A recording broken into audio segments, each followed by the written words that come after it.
Greetings, adventurers. This is Jonathan from HEXplore It. Today I'm going to play a duel game. I'm playing the Highlander Scoundrel with the Feathered Dragon Historian.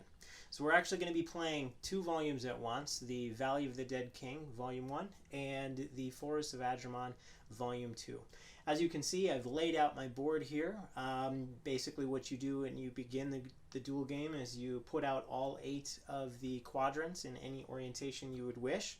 As you can see, we have a big wide swath of forests here, Forest of Adrimon, and we have the valley right here at the top of your screen.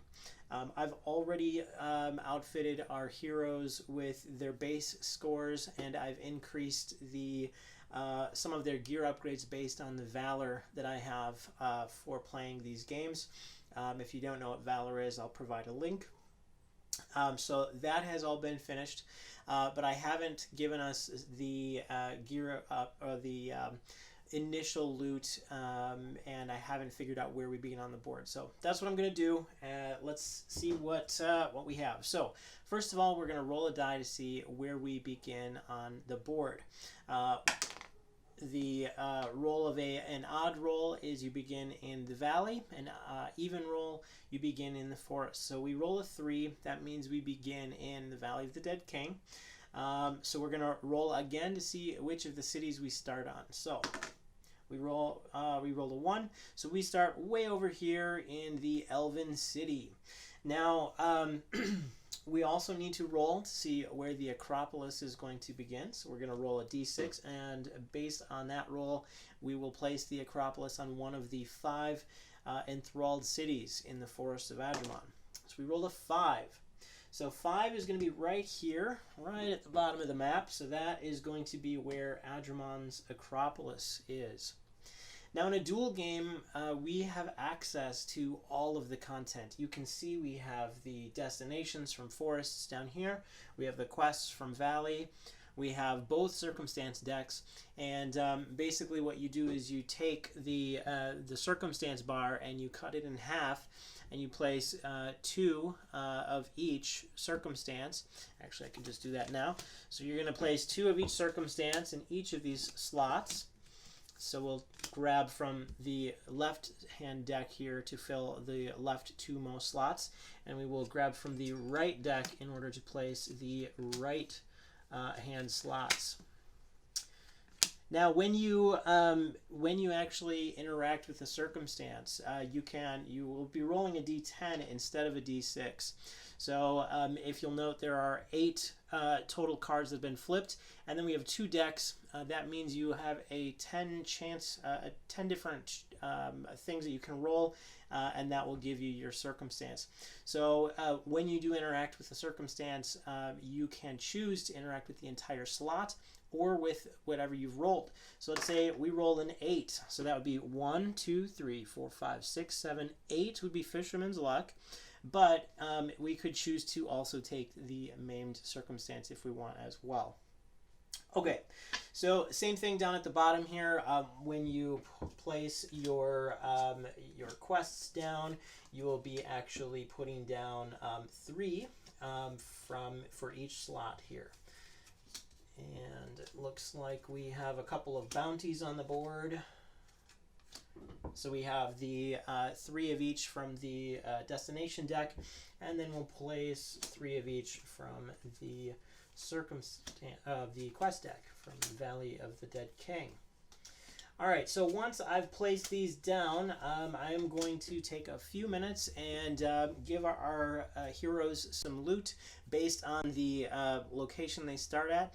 We start in the cities in the valley, so that means we will start with that game's starting equipment. So there's gold and food that you get automatically. If we would have started in one of the enthralled cities in the Forest of Adrimon, we would be rolling for loot outside of the enthralled cities. We would have grabbed as much as we could running from the cities for our life. One other thing is you gain a free movement based item when you begin the game. So we will gain reliable mounts in this case, and that will increase our movement rate by 1. All right, so I'm going to fast forward the video and take care of our loot.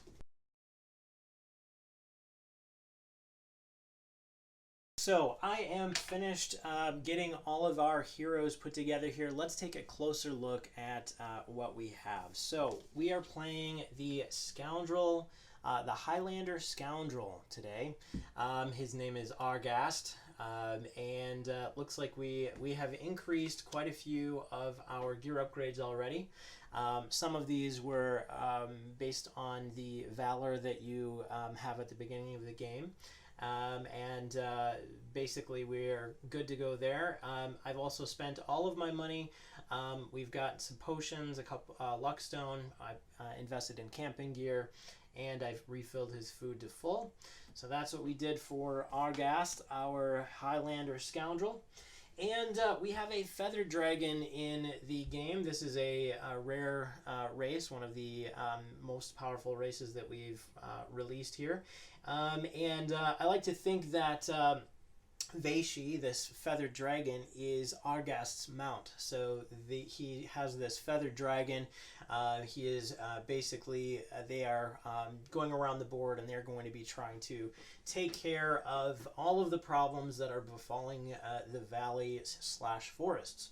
All right, so for Vayshee, the feathered dragon, you can see we've increased a couple of our gear upgrades as well. Again, we've also invested in some camping gear, potions, and a luckstone. Vayshee has also increased the food that she's carrying. All right, so we have Arghast and Vayshee. So we are starting here. I think we're ready to place down some of our tokens here. So why don't I do that real quick.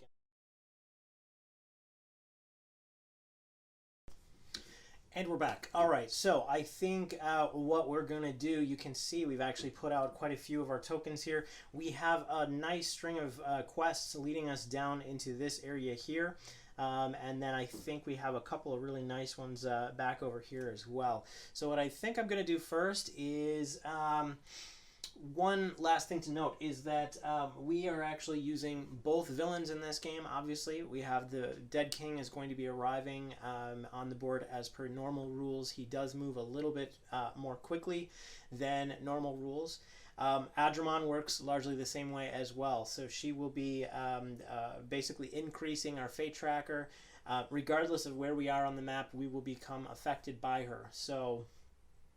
okay, so let's begin. I think what I'm going to do, we do move at a rate of 6/3, that is 6 movement rate normal, and 3 cautious, and that is because we have the feathered dragon that increases your movement by 1, and we also have the reliable mounts as well. All right, so what we're going to do, we're going to move 1, 2, we're moving cautiously, so let's go ahead and roll our skills here.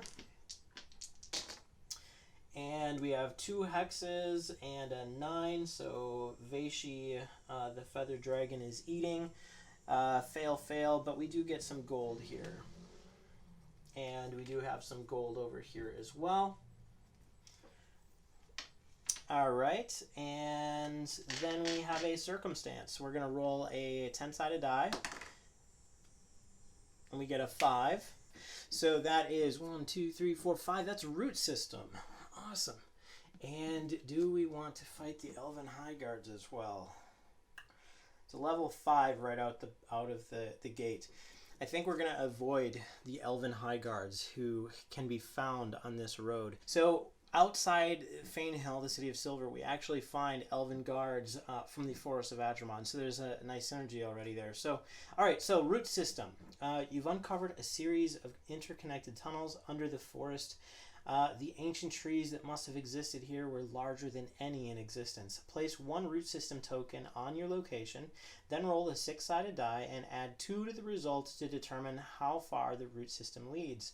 Place 3 root system tokens on any 3 revealed hexes within this distance. For the rest of the game, you may move through the root system, counting the movement as both cautious and only 1 hex of movement. Awesome. So we are going to locate the root system tokens. Here they are. We have 4 of them. We're going to roll a 6-sided die. We get 4, and we add 2 to that result. So we can actually move these wherever we want them to go, and within 6 hexes. and that means that we can count that as 1 hex of movement going forward. So let's put one right here on the quest. That's a great thing. Let's put one, 2, 3, 4, 5, 6, right on the confluence of this river. 1, 2, 3, 4, 5, 6. 1, 2, 3, 4, 5, 6. And let's go ahead and put the last one right over here. So that way now we can actually move through these portals through this route system.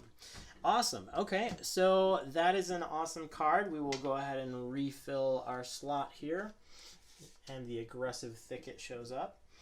Okay, so we've rolled, we've moved, we've rolled skills, we've rolled our circumstance. It's time for our event, and this is a quest in the valley, and this is a survival by the looks of it. The bandit prince's men have established a roadblock and demands a tithe from all travelers. The elves have asked you to venture there and disband the ruffians. And there's a challenge. Camp here next turn. If you do, you lure the bandit prince from his hideout and may battle him here.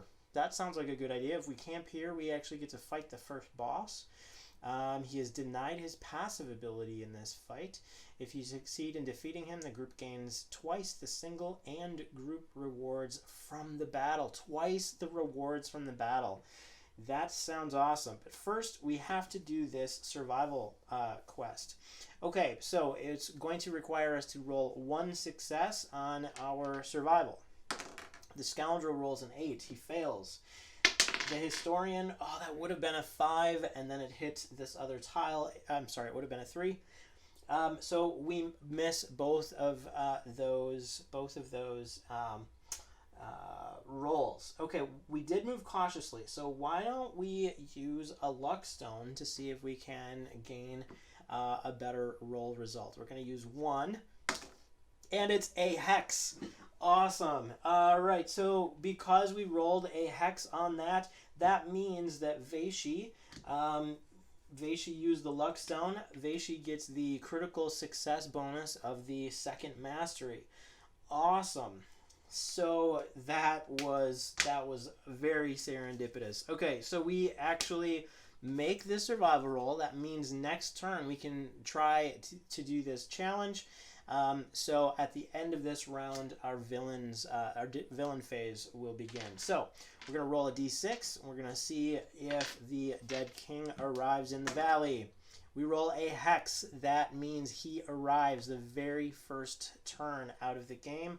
We're going to roll another d6 to see which of the 6 cities he has taken over. And it's 5. This invasion that is happening in Hagrindish, which is the Dwarven Citadel. This is an invasion, and it looks like the dead king has just arrived there. So we're going to place a token down to represent that he has that as a fallen city, and the dead king is placed on the board. All right, so first round out of the game, dead king arrives. We are also going to record a fate tracker increase on our battle mat for forests here, and that will determine what the Magi is doing. Okay, so next turn we are going to camp in place. We haven't sustained any damage, so we don't actually heal. We don't need to heal anything. Let's do our skills. We get a -1 bonus to this roll. And a 4 is a success, a 3 is a success, and a 2 is a hex. So that's good. So we get some gold out of that roll. Let's see how the historian does. We fail. So Vayshee needs to eat some food. She's a hungry dragon. And we have an explore roll that did make it. So we should have a couple of extra gold for that. Okay, so we will now do a circumstance. And what do we get? We get a 6. 1, 2, 3, 4, 5, 6. Fallen townsfolk. They are undead. Let's take them out. This is going to be a group reward of 4 gold. And, and 1. Actually, if we're gonna fight the Bandit Prince, why don't we save our strength? I think what we're gonna do is we're kind of hunkering down. We're hiding in the tunnels here, and we're gonna let the fallen townsfolk keep moving on. We would take them out, but we want to lure the Bandit Prince and actually fight him instead. So I'm going to, because we moved cautiously, we camped, we can cautiously discard that event. All right, so now we move into this challenge phase for this quest. Now, camp here next turn. If you do, you lure the Bandit Prince from his hideout, and we may battle him here. So let's grab that placard here. We have the Bandit Prince, who we are now going to be attacking here. So let's see what we have here. Bandit Prince has 25 health and 16 energy. So the first thing that I'm going to do in battle here is my Scoundrel is going to use, Arghast is going to use his treasure hunting ability. And because it's rank 4, he also gets to defend. So he's going to go down to 4 energy, and he is defending this round. The Historian is going to use Ancient Rituals for 2. And let's see what the Bandit Prince does. Now, I should say, the Historian's rituals allow you to do 4 different things. For every 3rd rank that you have in Ancient Rituals, you gain a new ritual. Now, I've chosen, for my 2 rituals, I've chosen a Raise Health and a Raise Energy. So my Historian can use Ancient Rituals to either raise someone's health or energy. Health by 3, energy by 4. Now the Scoundrel, because he is using treasure hunting, that will set up for our next turn, which is a backstab, which will do some massive damage. So let's see what the Bandit Prince does here. So he rolls a 2. He defends for 2. Any target who damages the Bandit Prince this round suffers 2 piercing health damage. We didn't do any damage to him. We are simply kind of getting ready for our attack. I think he's kind of scared of us right now. So the Historian's raise ability, I think he's going to be raising the energy of the Scoundrel here. So that's going to go up to 8. Raise is a keyword that allows you to actually go above your total. So as you can see, the Scoundrel's energy right now is above his total rank. Okay, next turn, we are going to have the Scoundrel perform a backstab, which is going to do 12 plus 3 is 15 damage, plus the roll of a d10, and he's the Highlander. Once per combat, if you are the only hero dealing damage to the opponent, you may spend 2 energy to deal twice the amount of damage. So we are going to do that. We're going to use the Highlander's ability to deal twice the damage. So he gets 12 plus 3 is 15. That is 30 damage right off the bat, plus the roll of a d10. Let's see what it is. And it's 5. So that's 35 damage going to the Bandit Prince. The Historian will then use Ancient Rituals, and let's see what happens. So we roll to see what the Bandit Prince does. He rolls a Hex. Group Survival. The Bandit Prince's henchmen steal 4 food from those who fail. So we have to roll Survival, and the Scoundrel makes it just barely.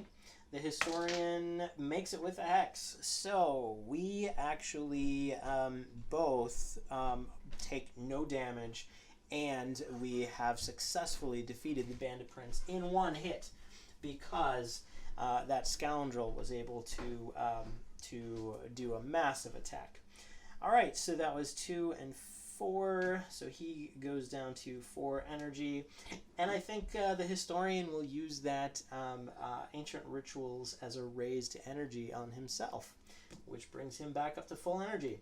That was a awesome game turn. Second game turn out of the game, and we have double the amount of rewards for this fight. So let's take a look at that. So the Bandit Prince gives 2 power-ups, 5 gold, and 2 food. So we get 4 food. Can't really carry that. we get 10 gold. Excellent. And then we get 4 to our power-ups. The single rewards, we have a +2 to navigate, which becomes doubled, +4. And we have 2 potions, which is also doubled, which is 4 potions. So let's see. We're going to roll target dice to see who gets those 2 individual rewards. I will roll for the scoundrel first. We get an 8. And we get a 7 for the historian. So the 8 wins. The higher result is better. So that means our scoundrel now has a +4 to navigate. Oh my gosh. Amazing. And then we have the 4 potions going to Vayshee. Awesome. All right. So then we get some power-ups. 1, 2, all abilities, and +3 health.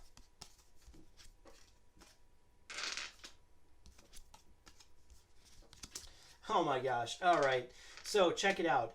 So as you can see, I've got our power-ups laid out here. But if you will notice, each card that has the fate tracker symbol on it, for each card, Adrimon's influence grows. So she just got super powerful, and now at the end of, just before the end of this game turn, we've already surpassed the fate tracker, the fate cycle, by 1. So let's count these up. We have 1, 2, 3, 4, 5. So that means we've gone around 1, 2, 3, 4, 5, and now the fate tracker is now at 1. Now in a duel game, you are only using the power-up deck for the Forest of Adrimon. You are not using the power-up deck for the Valley of the Dead King. That will allow you to gain cards like these that help Adrimon advance the game in her favor. All right, so I'm going to get these all taken care of, and then we'll come right back. Okay, so that's amazing. Just like that, Vayshee has received 2 power-ups that go toward, 1 toward survival and 1 toward navigate. Both were +3. So that's a 6 and a 7 for her navigate and her survival. That's pretty awesome. We also gained a +2 to both of the first, both masteries. So her masteries already are just awesome. We're pretty high up there. Okay, so the next thing that happens, we've just defeated a boss in the Valley of the Dead King. We get to roll to see if the black market opens. We're going to roll a d10. If we get a hex, then the black market will open. We got a 5, so it does not open. Bezel Quark is nowhere to be found. And all right, so the quest is complete. We do not get to turn in that quest until we have actually gone back to a city or to a waypost. So that will conclude this game turn for the heroes. We move into the villain phase. Dead King is going to roll for a target. We get a 2, so he is headed to this city up here. So let's put his targeting token on it. Just like in a standard game, the Dead King does not move and select a target in the same round. He will do either or. Then we will increase the fate tracker, and then it is our turn again. So look at that. We have another quest right here through this route system. So I think we're going to continue to make our way through the ancient route system underneath. We're moving through Undervalley here, and we're going to move 1 hex, which is cautious, right onto that location. So we're going to roll our skills. 3 10s. Oh, I crit failed everything. So Arghast must have been feeling, you know, maybe he's drunk a little bit too much broy on the road here after the Bandit Prince's broy. And let's see, we have a 6, a 4, and an 8. So we made everything except for our explore roll. Okay, so that is our skill phase. We will roll for a circumstance. And we get a 6. 1, 2, 3, 4, 5, 6. We're cursed. And draw one more card. Now, this is not an unavoidable card. We've moved cautiously through the root system, even despite the scoundrel's terrible skill rolls.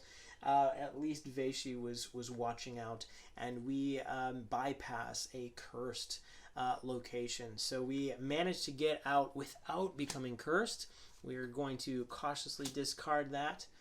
And then we move into the event phase. So we are on tile A, and that is going to be right here. This looks like it's an explore roll. A powerful sorcerer used to dwell in this crumbling tower. For centuries, no one has seen him. A human scholar has translated the riddle that may unlock the tower's upper chamber. Go there and poke around. Once you've gained, so this is a challenge. Once you've gained entry into the upper chamber, you may choose to camp here. Roll Explorer during the event phase. If any hero critically succeeds, each hero gains +2 to their second mastery rank, and the group may immediately use the Sorcerer's Teleportation Circle to teleport to any location on the map. So, first of all, we're going to try for this quest. This is a 2 success required explore roll. Both of our explore values are fairly low, so let's see what happens. We're going to roll a d10 here. 8 is a miss, and a 5 is also a miss. So we've missed it both times. We can keep this here and try again next round. Dead King is going to move, let's see, he moves at a rate of 2 + 1 per fallen city. So he's moving at a rate of 3. And check this out, he's actually coming right toward us. 1, 2, 3, because his target is right here. Okay, next up, the Magi is going to increase her fate tracker, and that is the end of our round. Next round, we are going to camp here. Let's see what happens. Roll some dice. Made that, so that's good. 18, missed, so I'm going to eat some food. And Vayshee is hungry again, and we made both of our explore rolls. So let's see if we can replicate both of those explore rolls and make our quest here. Before we do that, we'll roll for our circumstance. And we rolled a 3. 1, 2, 3. Trapper's Bounty. All right, Trapper's Bounty. You've stumbled upon an old abandoned cabin, and inside you've found several masterwork traps. So we actually find this in this tower here. This Sorcerer's Tower. Keep this card. You may use the traps during the skill phase. Each hero rolls survival. For each hero who succeeds, the group rolls the fate die. So this is going to be a good way for us to use the traps to gain some food if we are to run out. Awesome. Let's replace that card. And then we go into the explore roll. So now we get a -1 to our roll because we've camped here. A 3 is a success. And a 5 turns into a 4 is not for Vayshee. So we need one more success. We will try it one more round. One thing quick to note is that the Dead King will not target the players in this playthrough. So in this version of the game, he does not target the players. He's more concerned with getting as much power to take over Adrimon. So he will pass us by. But he is still moving at a rate of 3, so he's just going to get real close to us. 1, 2, 3. And here he is. He's right on the river, just south of our location. Okay, next turn. We are camping. Now we're going to get a bonus -2 to our roll. So let's see. We have actually healed up to full here. And we have nope, nope, and yep. Okay, so we don't get any gold. And we eat some food. 7 is a yes. And all right, so we don't get any gold, but at least Vayshee was able to find something to forage. Let's roll for that circumstance. We get a 2 this time. 1, 2. Amplified Patterns. Amplified Patterns. The Fey Realm, and this is an unavoidable card, the Fey Realm bleeds into our world and is unnaturally strong here. You can almost see the strange mirror dimension. The effect also seems to bolster your pattern. All heroes and opponents gain a temporary increase to their current and maximum energy value equal to their maximum energy value. So we actually have this for 5 game turns. It means that every one of the enemies we fight have double the energy, and we also have double the energy. So that's pretty awesome. I'm going to place a die on this to track that 5 game turns. This is the first game turn that we are getting it. So, wow, Arghast has 10 energy, and the Historian has 28 energy. That's just ridiculous. Awesome. Okay, so then we are going to get rid of that slot and put that there. We're going to now play through this Explore again. Now we're getting up -2 to our Explore rolls. We only need one of our heroes to make it. And we get the Scoundrel rolls a 3, minus a 2 is actually a hex. So he is going to increase his critical success, is the second mastery on this card. So he's going to get a bonus to his backstab because of this roll. Awesome. And then we're going to roll for the Historian. And that 4 turns into a 2, which is also a success. So we managed to find the way into this crumbling tower. All right, and this challenge is we can choose to camp here. Roll Explore during the event phase. If any hero critically succeeds, each hero gains +2 to their second mastery. Yeah, why don't we try that? If we camp, we're going to be getting a -3 to our rolls. So yeah, that's pretty awesome. We're going to advance the Dead King again. 1, 2, 3. I will advance the Fate Tracker another time here. And it is our turn again. So the Amplified Patterns goes down to a 4. And let's do that. So we're going to camp here. That means we are going to roll skills with a -3 bonus to the roll. That would have been 2 successes here, 2 crits, and the 10. One thing that I haven't been doing is in the Forest of Adrimon, if you roll crit successes in the skill phase, you actually get access to Nature's Essence. So I haven't been rolling for those. We've gotten a couple already, and I kind of passed them by, but I will roll them here. So we had one for Navigate, which means you have access to a vine, and we rolled one on -3. Nope, we didn't roll one on that one, but it is a success. So we will roll that in just a minute. Let's do the Historian skills. And that is a nope, yep, and a yep. Okay, so we have access to a infused vine. So if you look at the placard for the grove, this comes in the Forest of Adrimon, you will see how to harvest for Nature's Essence. So in this case, one of our heroes is going to spend 1 health or 1 energy. I think it's going to be Vayshee using 1 energy, and I think we're going to increase the cost by 1 each, so 1 health and 1 energy, and that way we get to reduce this roll by 3, and we need to get a 4 or less. So 6 minus 3 is less than 4. We get a 3. That means we have an Essence Vine. So I'm writing that down on our placard here. Okay, awesome. This is going really well. I'm really liking our team here. The Scoundrel and the Historian, the Feathered Dragon, the Highlander and his Feathered Dragon. All right, so we've just rolled skills. We're going to roll for a Circumstance. And we rolled a 2. Paragon's Hall. Oh my gosh. You found an old amphitheater that must have been a shelter for the people against the Magi. Examining the area, you found evidence of a 5th relic that was used against her. Place the Paragon's Hall token on this hex. Reveal one of the infused relic cards of the unused relic cards, add a new destination on it, and then draw a fragment.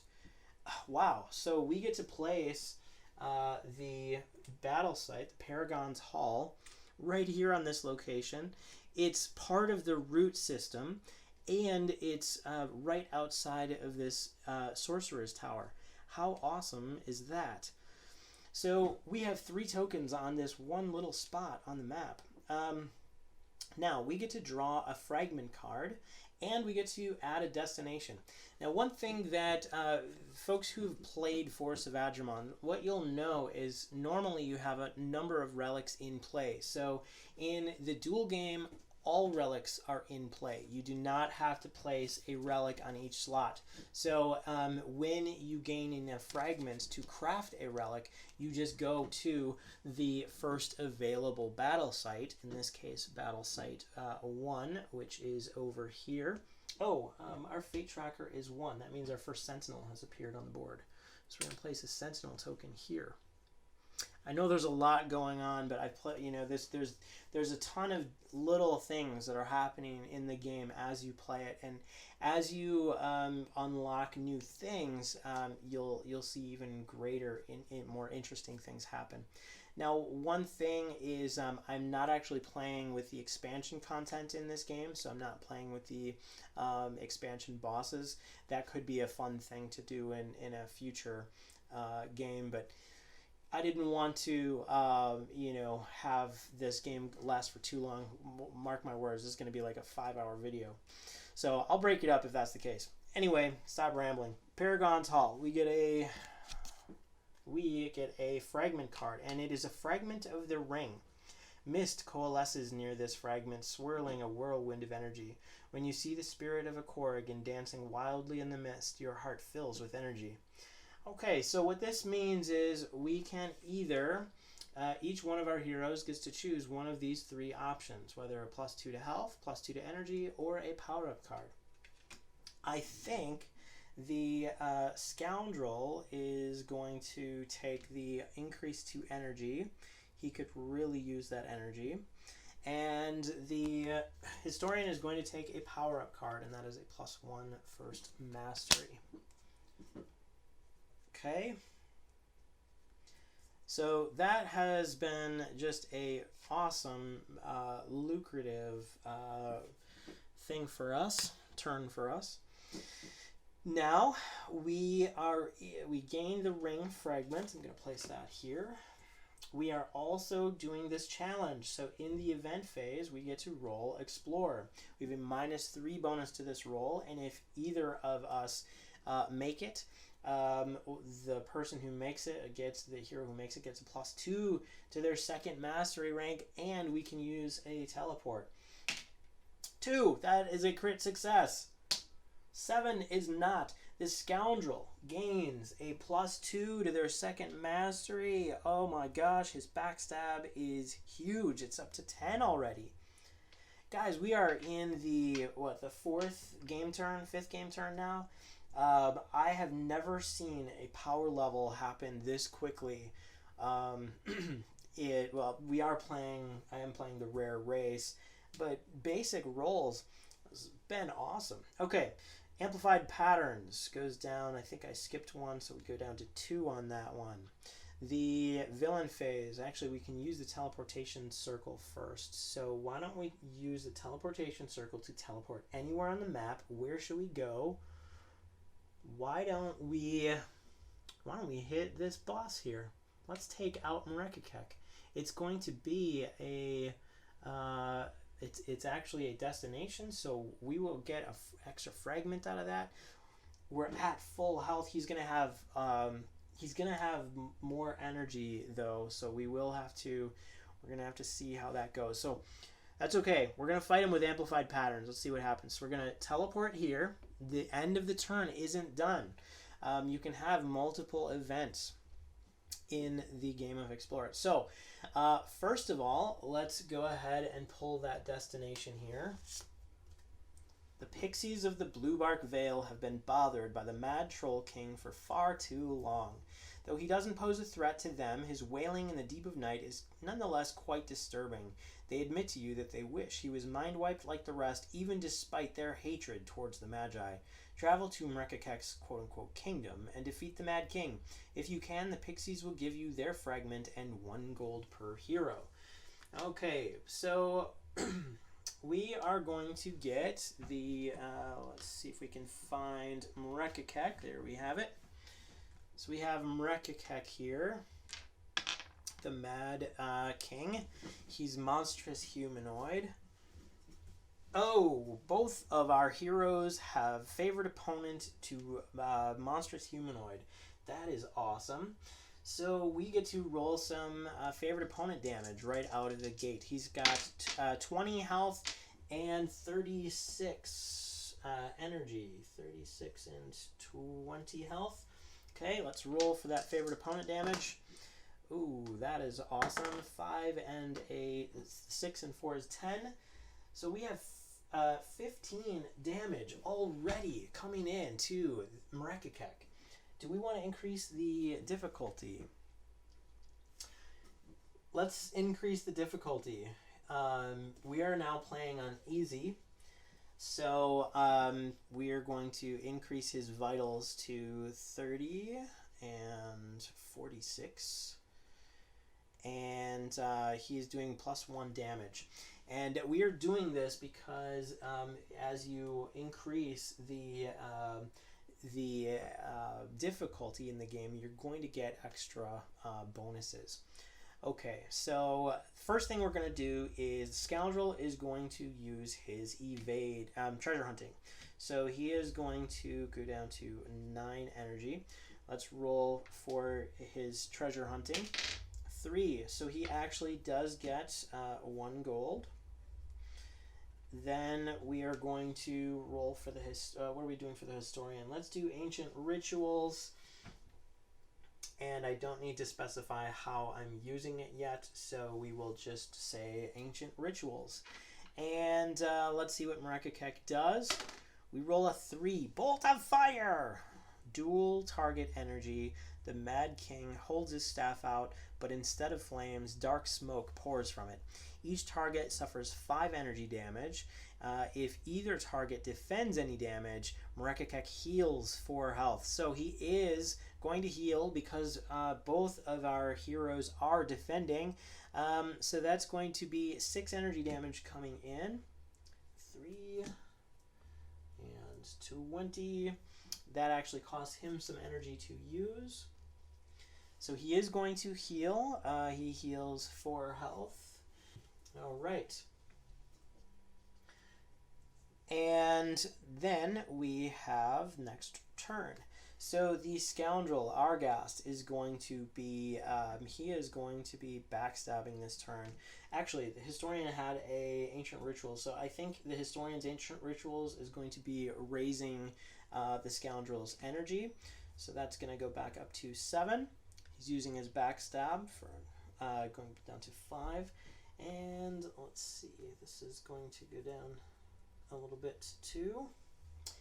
We're going to use Ancient Rituals again. We could use Learned One, but that's okay. All right, so I think the Scoundrel is doing 1 damage, and the Historian is doing 2 for a total of 3 damage coming in to favorite opponent. Okay, next thing that happens is we roll for, we figure out how much he's doing. So 10, 25 health damage plus the roll of a d10 is 7. So 32 health damage coming in. That's totally going to obliterate him if he doesn't do something. 4.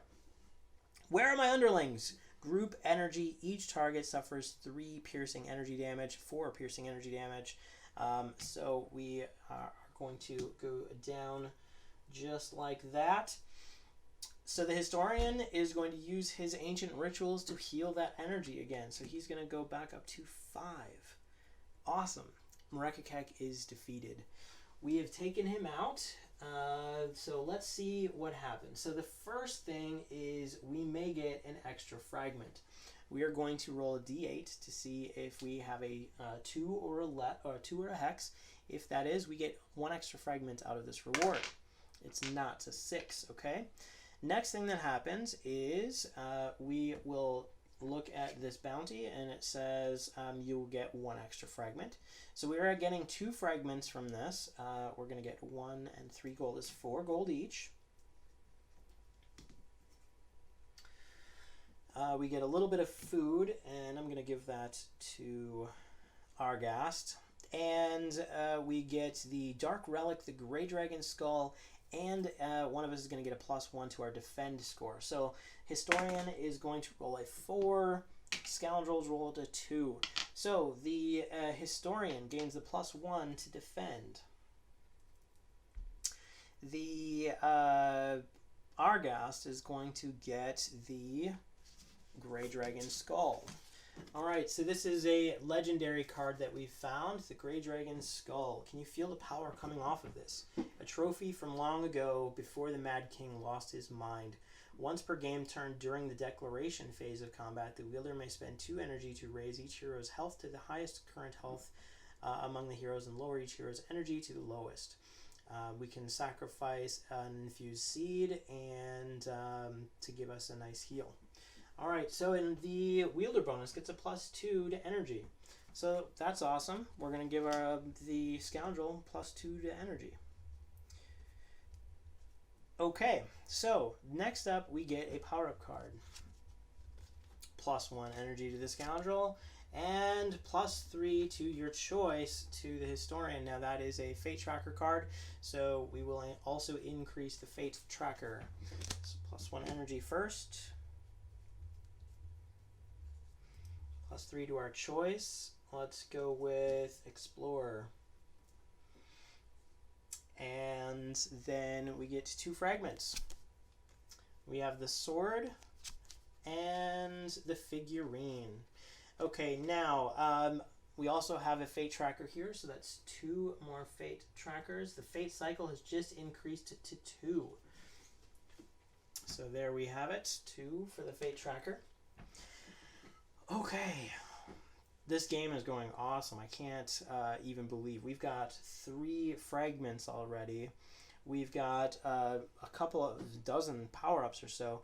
All right, so the sword. I think the Scoundrel is going to take that +2 to attack, and he's going to take the +1 to his Explore.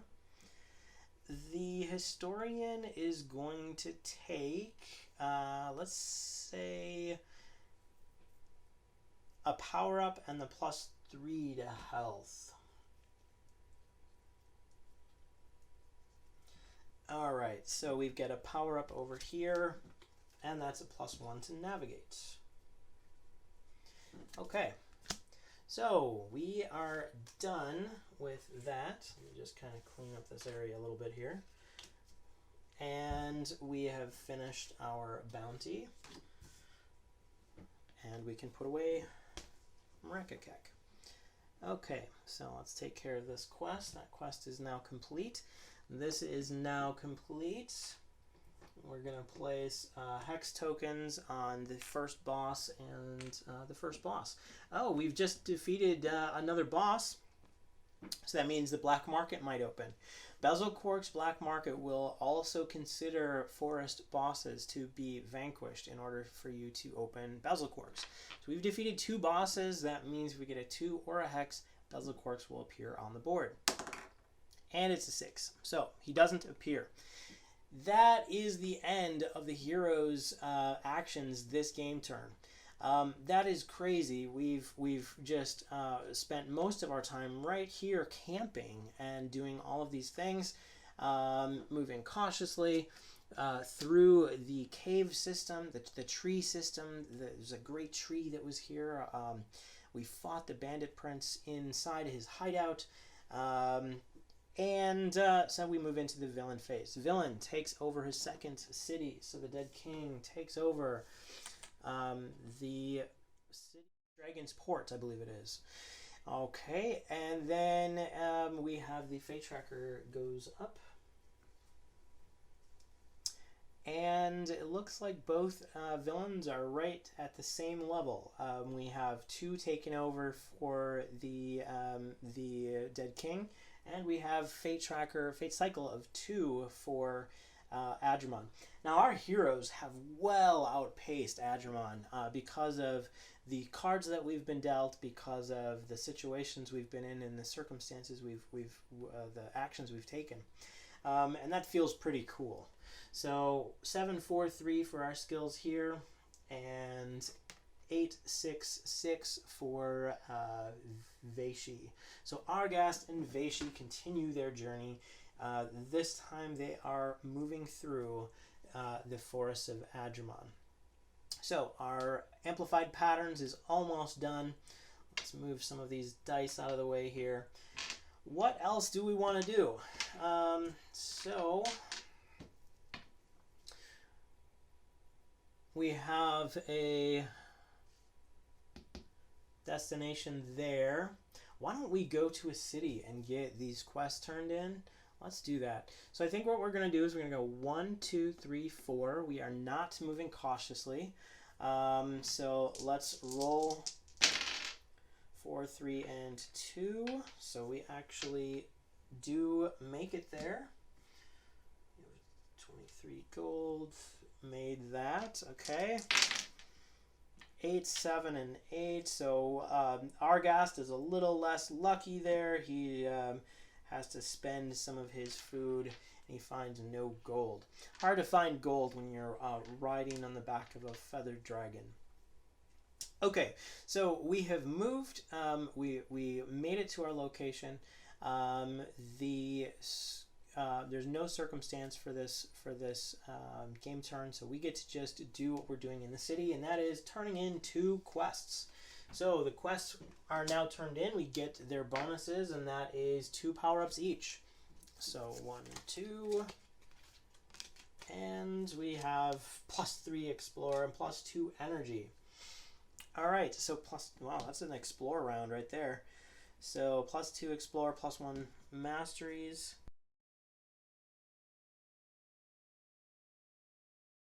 And we have a fate tracker increase. All right, so we have done that. Now we get to refill some slots. We are in a city. We've turned in quests. That means we get to refill to 3. So we are placing 1 here. I'm placing Oral's Tomb here. And a quest arc. Haha. Quest arc is a bounty, the Cryovernon bounty on the quest arc. All right, so we are going to be done with amplified patterns at the end of this turn. Get rid of that. I'm going to spend some gold in the city, so I will fast forward a little bit through this. And we're back. Okay, the scoundrel Arghast has spent most of his money. Oops, I've got to reduce his money. He has 2 left. So he spent most of his money. He increased his backstab by 1 and his sneak attack by 3. He's gotten quite a few gear upgrades. We didn't go with any items. Same thing with the historian. We doubled up on ancient rituals. That gives him a 4th ritual now. And I think what I'm going to have that 4th ritual be is 1 more rank in the attack buffing. So now not only can he use ancient rituals to raise a target's health by 3, energy by 4, but he may also use it to increase a target's damage by 8. Okay, so at the end of this game turn, the Dead King is now going to select a new target. We rolled a 5. 5 has already been taken. We roll a 5 again, and then a 1. So he's after the elves this time. So we are going to place that token here. All right, and then the fate tracker increases. And then we are going to get our next action. I think what we're going to do, let's go into this enthralled city. We are going to do that. We're going to see if we can work on that destination right next to it. So 1, 2, 3, 4, 5. And we are not moving cautiously. Hex on the yellow roll here, so we get 2 gold. Made that, and a hex on survival. So that means we have access to 2 seeds. We make everything except for survival here. So he gets 4, he goes down 2 food, and now we get to roll for a couple of seeds. So I'm just going to roll 1 for each. They need a 6 or less in order to get it. 6 and 6. So we get 2 seeds out of that. All right. Now we get to roll. Oh, there's no circumstance. We are on the enthralled city. So we are going to perform the enthralled city action here. Let's get that out. So the enthralled city is a dangerous event. The players are purposefully going into this mind-wiped city, poking around for loot, anything that we can find. We're sneaking around. We're trying to survive the hordes of mind-wiped citizens that have now claimed this city as their own. And it's Adrimon whose mind controls all of them. All right, so first thing we're going to do is I think we're going to split up as a group. Split up, and each hero is going to go off on their own. It means that they'll use their own skill rolls, but we get 2 additional rolls on the searching for gear table. So we're going to get extra gear if we do it this way. So Scoundrel's going to go alone. Oh, a 10, total miss. Make it and make it. So he gets 2 successes. Let's see if Vayshee, the feather dragon, has any better luck navigating the streets. And we make 2 out of the 3 as well. Okay, so our modifier is going to be a -1 on the fate timer. So we're going to roll the fate timer once. That is going to be this part of the table here. We're rolling that once. And 2. Awesome. Oh my gosh, that's crazy. So we get a -1 because of our skill rolls. That places that to a hex, which is the best thing that can happen. You've been fortunate and careful. The mind wiped have been busy elsewhere. So our epic team, Arghast the Highlander and his feathered dragon companion Vayshee, we've been able to navigate the streets of this city-state, of this enthralled city, with ease. And so let's see what we found. So we each get 4 rolls on the searching for gear table. So I think let's just we'll roll them up here. So let's do items and loot instead of gear upgrades. I'm pretty confident we've got some really good gear upgrades already. I want to see what kinds of items we might be able to get. So let's see, 3, a 4, an 8. 3, scroll of tree walking, amazing. We also get 2 gold. So that's the 3 result. The 4 result is a giant's elixir. And that is 6 food. So he's already carrying all the food that he can handle. And the 8 is 2 jade acorns. Jade acorns. Okay. And we get 1 more. Let's roll. And that's a 6. Constitution booster. Constitution booster. Awesome. All right. So he's got quite a few things going on here. We've got to use some of those up. And then let's see what Vayshee ends up finding. Oh, the Constitution booster comes with 4 food. We can't carry it. Okay. What does Vayshee find?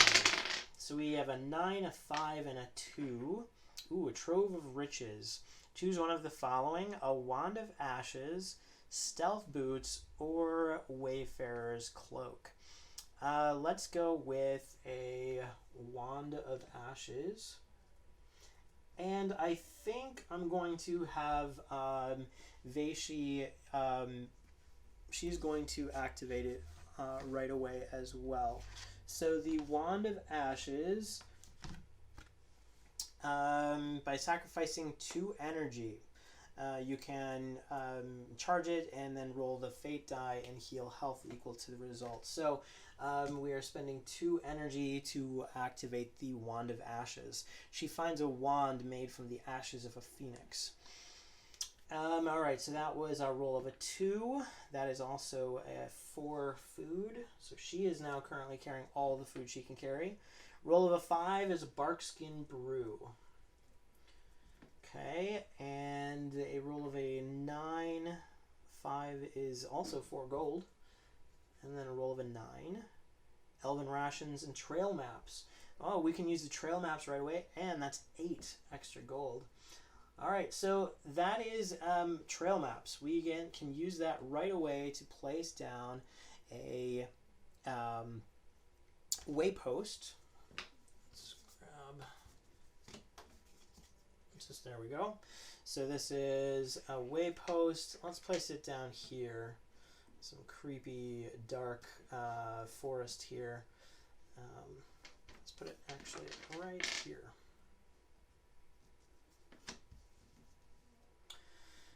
All right. Don't have any bounties that we can see from that. Okay, so then the other thing is elven rations, trail maps. We've already used that. Can't carry any more food. She gets 1 more roll for the 4th roll, and that is a 6 Constitution booster. All right, so we just loaded up on a ton of new items by going to this enthralled city.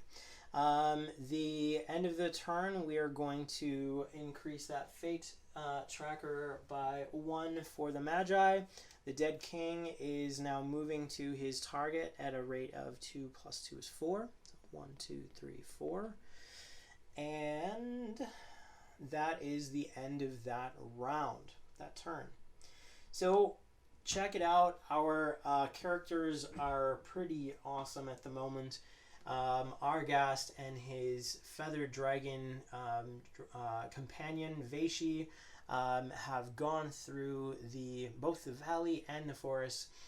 We're currently on the easy setting, so why don't we increase our difficulty by 1. It is now moderate. So that means our bosses and all of our opponents are gaining 10 extra vitals per hero. They're doing an additional +1 to the damage dealt, and we have a +1 skill roll penalty, and the bosses are now gaining their passives. Okay, so I think what we're going to do next is we are going to attempt this destination that is right next to us here. So we're going to move 1 and we'll roll our skills. Again, we've just increased the difficulty to moderate, so that means we will be having a +1 penalty to our skills. Made it, and missed it.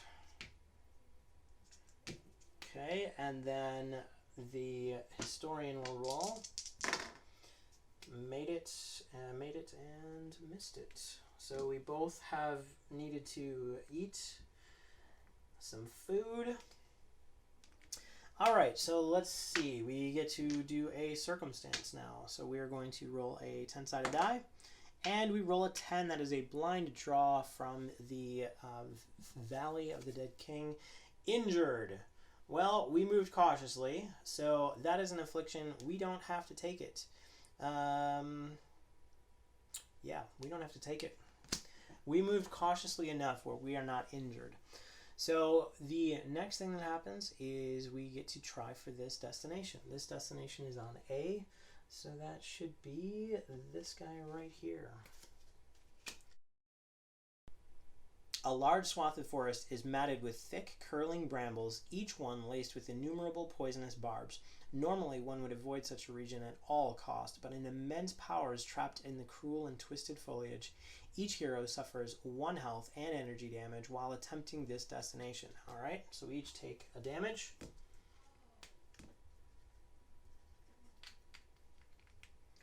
Okay. And it's risky. So if one of us misses this roll, we have to do the risky event, and that is we are facing a Grove Lynx.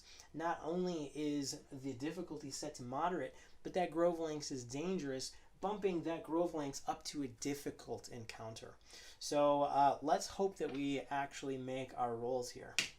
6 plus 1. Oh, we missed it. We missed it because of the moderate penalty. Why don't we use the luck stone? Actually, I can use a jade acorn to do that. So I'm gonna use one of my jade acorns to re-roll this die. And it's a 10. Okay, well, I still have a luck stone. We move cautiously. I was able to use the jade acorn because of that, but yeah, let's use the luck stone. I'm gonna use that, and one more time, and it's a hex, which turns into a 2, which means it is a success. Okay, so our scoundrel Arghast just barely made it through the brambles. Let's see if Vayshee has any similar luck. And it's a hex again. That is awesome. We managed to get through this region without provoking the attack from this gigantic Grove Lynx, which would have had an extra 40 health, and it would have been hitting for a lot more damage. Okay, now this is a hidden power attack card. So the hidden power is red is the attack. That means if the fragment that we draw has attack as one of the options, we our heroes would get a +1 to their attack. Let's flip that over, and it is the staff. So it does not have the attack as the hidden power. That's just fine. It is going to provide the Magi with an increase, and it is now Fate Cycle 3. She's a little bit behind, a little bit ahead of the Dead King at the moment. So when that happens, let's read that out loud because that is part of the duel game. So there are 2 boss triggers that happen in a duel game. The first thing that happens is we check to see who gets there first. And what I mean by that is, does the Dead King take over 3 cities first, or does the Magi reach 3 Fate Cycle first? In this case, because of this card and some of the other cards we've gathered, she has gained Fate Cycle 3 ahead of the Dead King. So the Dead King's movement speed increases by 1 in this case. So he not only is working at 1, 2, 3, 4, he's now moving at a rate of 5 across the board. Now the next trigger that happens will happen at 6. So does the Dead King take all 6 locations first, or does the Magi get to Fate Cycle 6 first? Now, I think what I'm going to do is I'm going to take a +2 to my... I think each of our heroes are going to take a +2 to their defend value. That's what we're going to spend for gaining the staff. Okay. All right, so then that is the end of that game turn. We do have a seed that we have available to us, so let's roll for that. 6 or lower, and it's a 3. So we gain a seed. Okay. And then we have the villain phase. Dead King is going to take over this next city. The elves have fallen to the Dead King. And the Magi Fate Tracker goes up by 1. We will take this out. Ooh, that's a great tree. We are currently on a great tree location, and we do have a scroll of tree walking, which we found right here. One thing I did not do, we are at Fate Tracker 3, Fate Cycle 3, so each of these battle sites should have a sentinel on it currently. So, what do we want to do next? We could go over here and fight Arghast. Let's try that. We could use the... We could take out... I'm just thinking options here.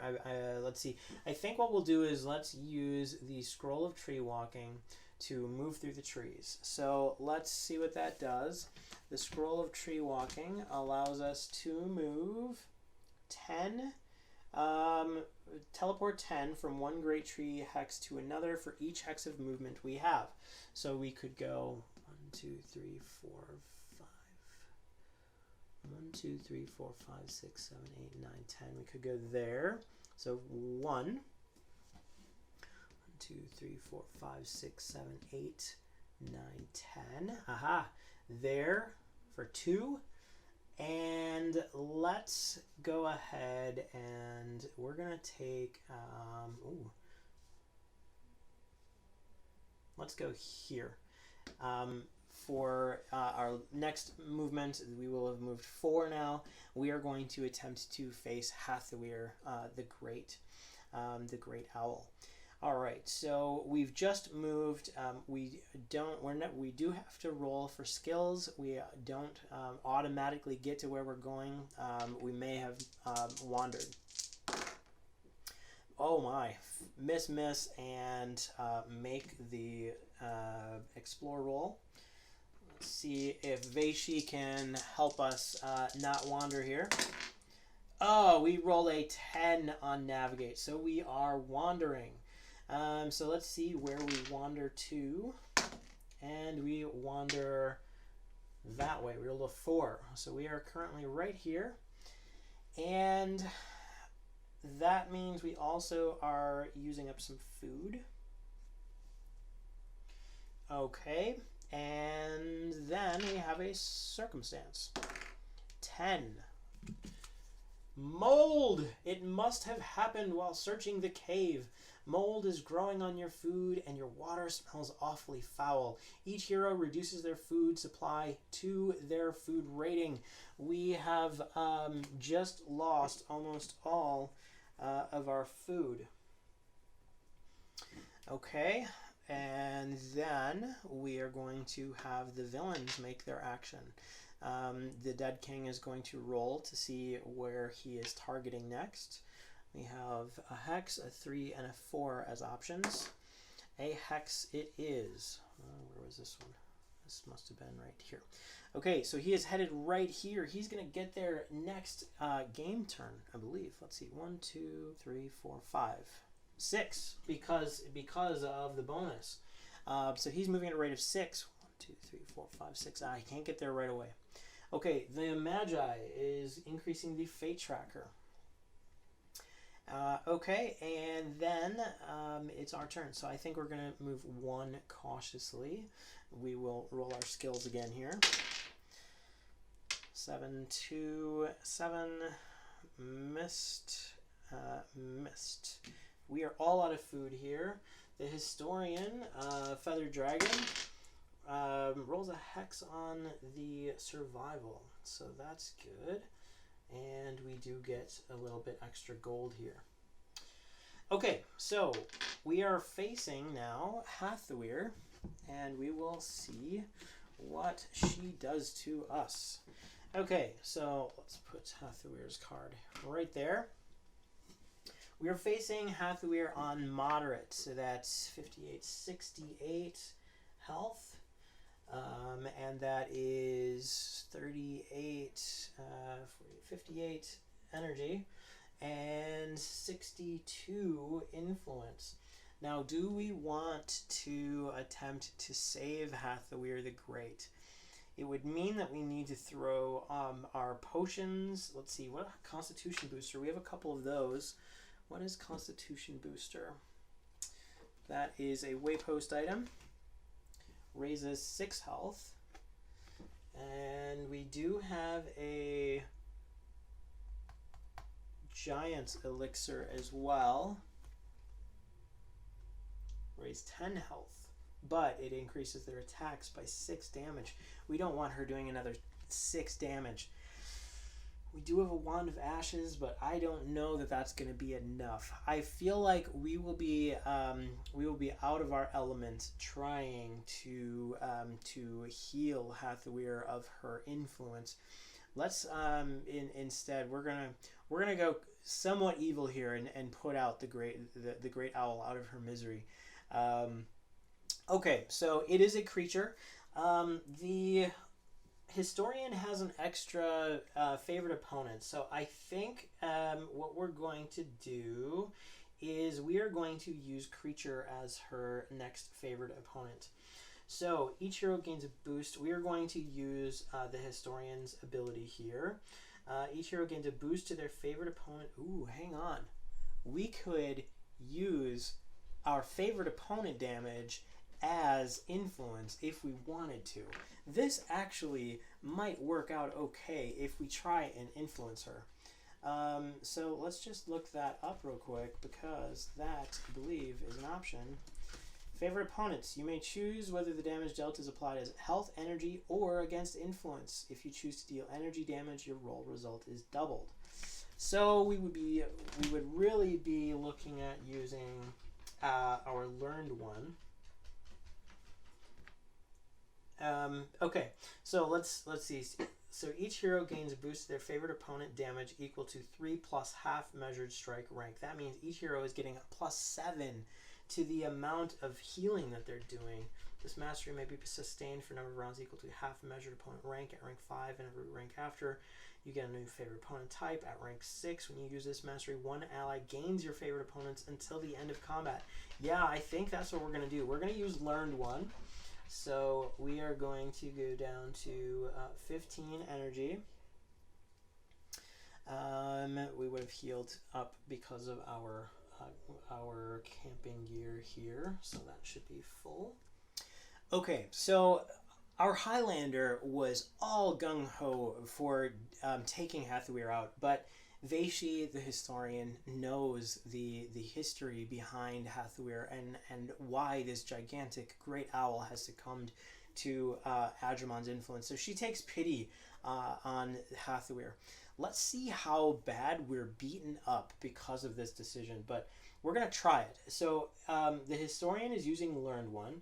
That means that each of our favorite opponent damage that we deal is increased by 7. So, and it also means, because it's rank 7, the Scoundrel gains the Historian's favorite opponent, which in this case is creature, and monstrous humanoid.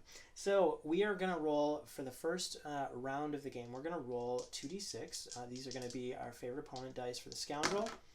2 and a 5. So that's +7 is a 9. And 5 plus 7 is a 12. Okay, so that's 21 coming into the favorite opponent damage for influence. All right, and what else? I think the Historian is going to use Ancient Rituals this round. And that means she will raise a target's health, and that means she will also be defending and using an item. So she is going to use the Wand of Ashes, which she previously activated in, she put the energy into so that it could be activated. She's using the Wand of Ashes, and that is going to be a D8 roll, and this roll will explode on a result of a hex or an 8. So let's see if we can get either one of those results. And it's a 7. So that's another 7 damage going towards influence. The Scoundrel is going to use treasure hunting, and he will also be evading this turn. So we will roll a d10 against his treasure hunting, and he gets a 2. So he also will gain a gold. Find some treasure. He's looking around the nest of this gigantic owl instead of trying to help Vayshee. In fact, he's probably pretty upset. Like he wanted to eat giant owl for dinner, and Vayshee was like, nope, not gonna happen. Okay, so let's take a look at Hathawir. We've done our phase here. It is now time for Hathawir to do hers. So it is moderate difficulty, so she's doing +1 extra damage. We have a +1 negative to our skills, a penalty to our skills, and she gets her passive. Heroes cannot become untargetable when battling Hathawir, and anytime the heroes defend, they do so at half rank. So each of our heroes are defending only at rank 4 this round. Okay, heroes must spend 1 energy when attempting to influence her. So that is going to be 1 extra energy over here.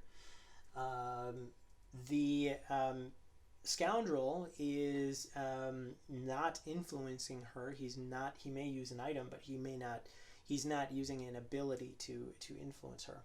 Once per fate cycle. Okay, so now we see what Hathawir does. 5, swallowed, single target health. One target suffers 4 piercing health damage and becomes swallowed.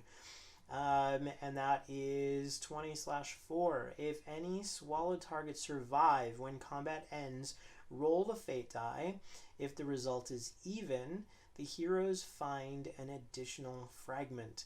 Okay, so 4 piercing health turns into 5 piercing health. And it's a single target health. So let's see who takes it.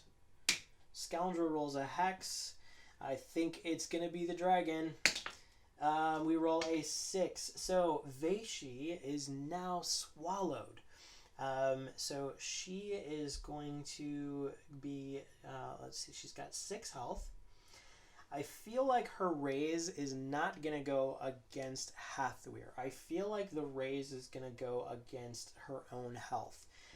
So that means we can give her back 1 extra energy here. Oh, she is using the Wand of Ashes, so we'll leave it as is. Okay, so she gains the raise of 3. She's back up to 9 health. All right, so Arghast is seeing Hathawir has just totally eaten his feathered dragon. He's probably pretty pissed at this, so let's see what happens. The next thing that happens is it is our turn. We go ahead and we will apply this damage here. Okay, so the so Hathawir is down to 34 influence. Next round, we still are doing our favorite opponent damage, so let's see what we can do here. So we rolled a 4 and a 5 this time, so that's 9 plus 14 is 23. Oh, we're getting close. The historian is still swallowed, so she can either do some health damage to try and get out, or she can just try and survive inside the gullet of this gigantic owl. The Scoundrel, he doesn't have much he can do. I feel like what he's gonna do is he is going to defend and use the Giant's Elixir on Hathawir. Now this is going to increase the damage. Do we want to do that? I don't think we should do that. Maybe we do a Constitution booster instead. Let's do the Constitution booster instead, because we don't want Hathawir to be doing a bunch of extra damage to the historian. She'll never survive. So what I think we're going to do instead is he will defend and use his Constitution booster. Where did my pen go? There it is. So he's going to use the Constitution booster, and what does that do? That is raises 6 health. So that's going to be 6 going toward the creature, And then the Historian, I think he will also use the same thing. He's going to defend and use a Constitution booster for another 6 health damage going towards Hathawir here. We are trying to influence this great creature. All right, the Hathawir now is going to roll to see what she does. And we roll a 3, Deafening Screech. How can you screech when you have a feathered dragon in your mouth? I don't know. So it's going to cost her 5 energy. Group energy and all skills. Each target suffers 6 energy damage, and those who fail 2 or more skills become confused. All right, so that's 7 energy incoming. So that's 3 up. He should be down to 2 now. And down to 7 here. Oh, they did defend, though, so they do have just a few more back. Okay, and we are going to roll skills. 7, 4, 3 made 2 of them, even despite the penalties. Made 1 of them. So, failed 2. So the scoundrel is confused. The Hathawir has screeched so loudly he can't make a sense of his surroundings. He's just completely confused.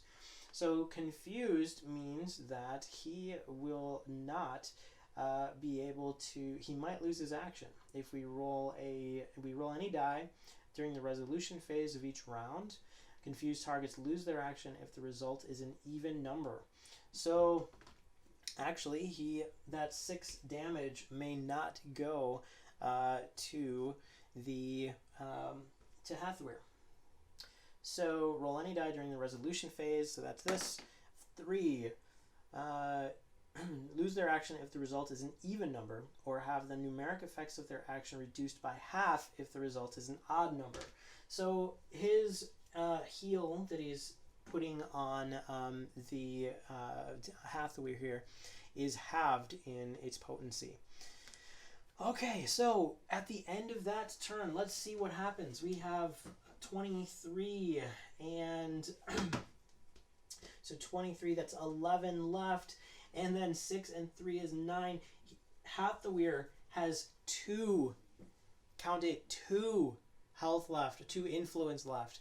Had the scoundrel made that last skill roll, that heal would have gone up by 3 and this fight would be over. Now, not only does that happen, but our Historian is still swallowed. So our Historian takes 5 health damage. So she is down to 4, only 4 health remaining.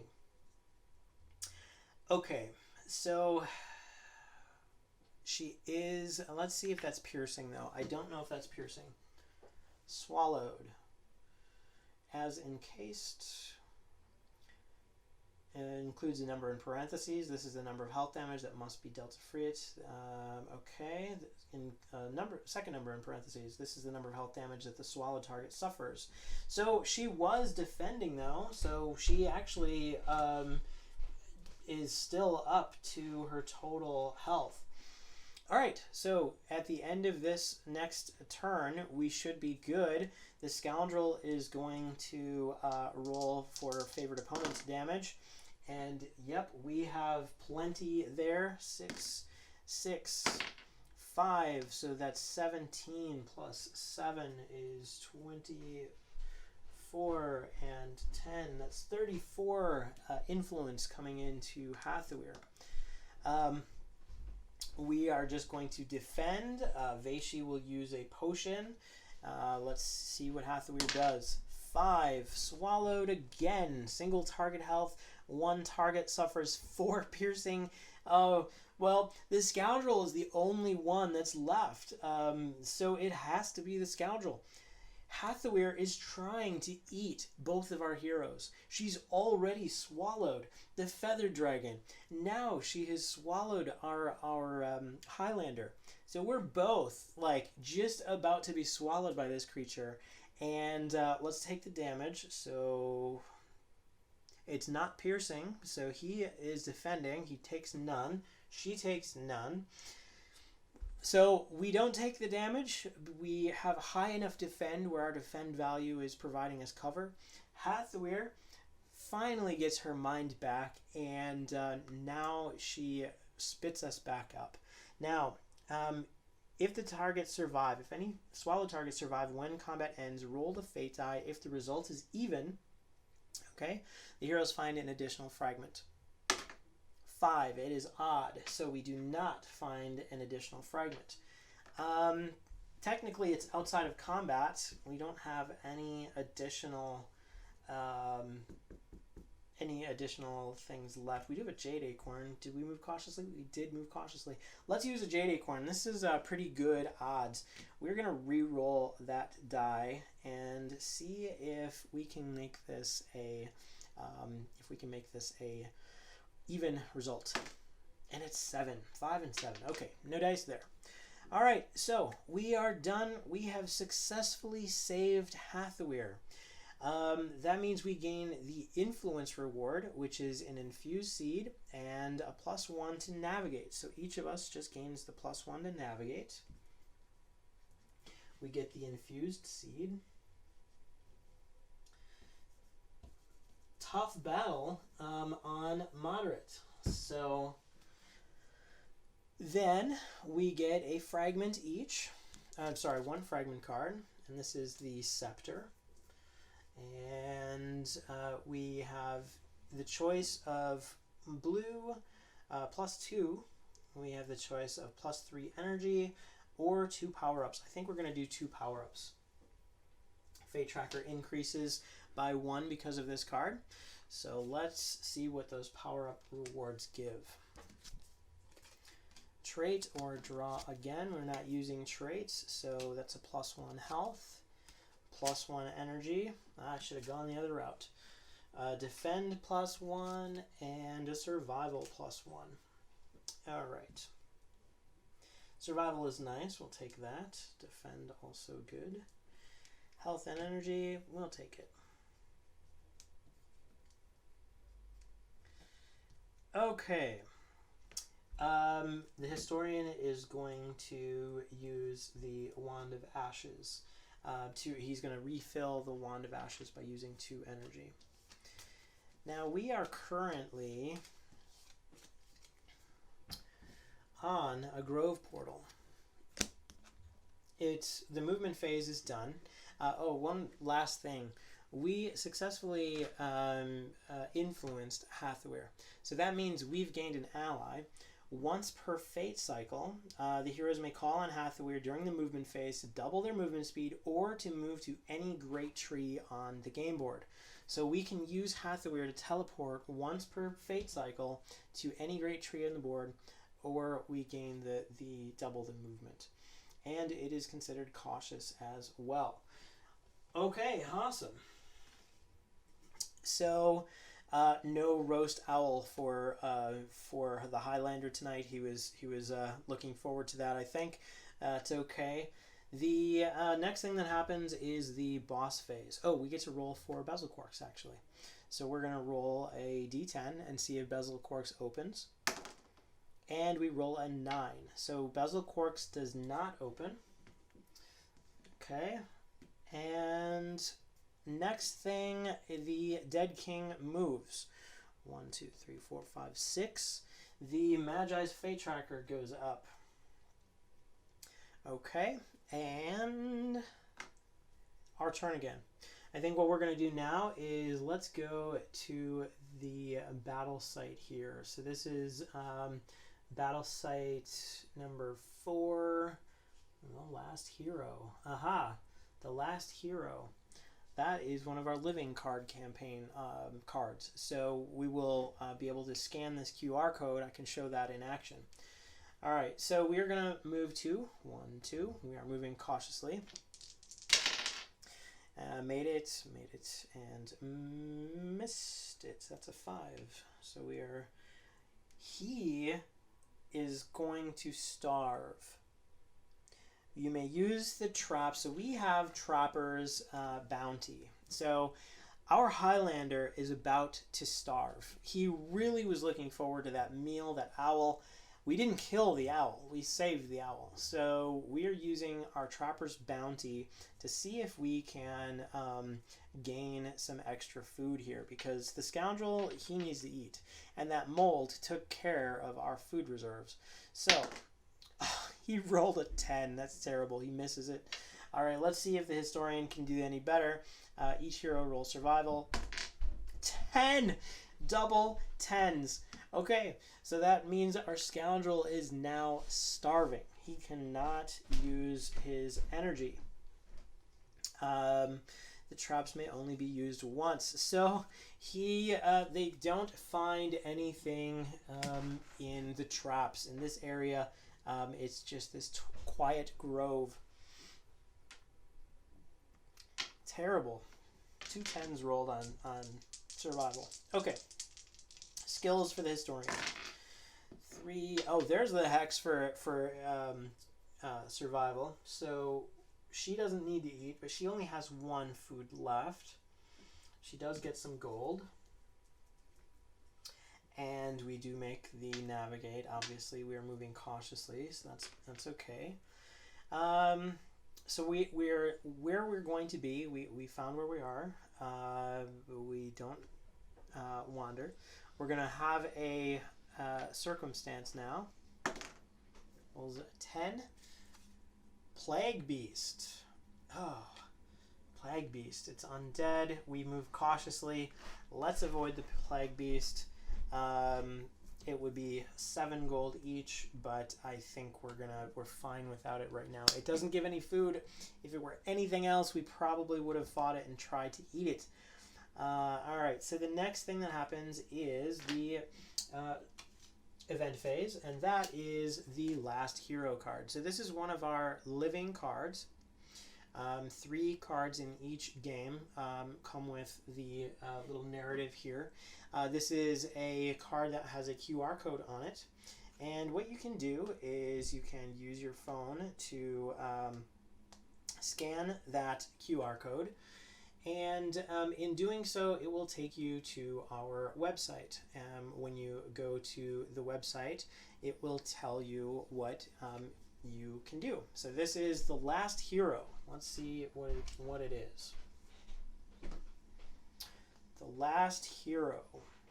So we're playing the June card first, and that is Pinanchi Rue. So let's see here. So this quiet grove instills a feeling of dread and sincere forlorn. Around dusk, you hear a thrumming sound, and a pulsing field of energy appears. A diminutive creature steps from it, ethereal and ghostlike. She communicates with you through her own memories, and it only takes a moment for you to realize this creature died at the hands of Adrimon. She was a Corrigan druid named Pinanchi Rue, and her spirit seeks to help you.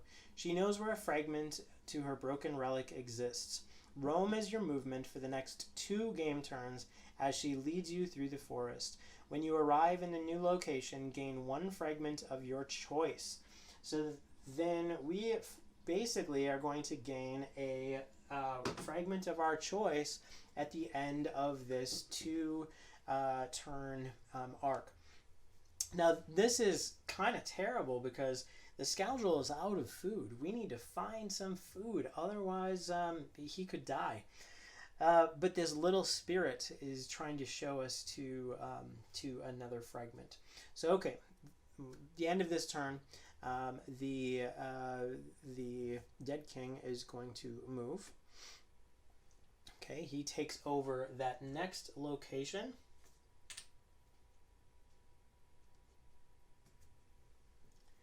Okay, and then we have the Magi's Fate Tracker goes up by 1. Dead King is now moving at a rate of 7. He is going to outpace the Magi in this game. He will reach both of his last targets before the Magi gets up to Fate Tracker 6. So that means it's highly possible that the Dead King will basically take over Adrimon and capture the Fate Spool. Could you imagine what happens when a Lich, the Dead King, gains a fate spool, and can now control the minds of all of the people in the continent, he could have them come to him in order to make his undead army. Hey guys, that wraps up our first video in this series, playing the dual game, the Forest of Adrimon alongside the Valley of the Dead King. In this game, we've advanced through quite a bit of content already. We're moving into the next phase of the game where one of the two bosses will take over control of the other. I hope you've had a great time watching. I've had a great time playing. We've got Arghast, our Highlander scoundrel, along with Vayshee, his feathered dragon companion. So stay tuned. We'll be releasing the second video very soon. Thanks.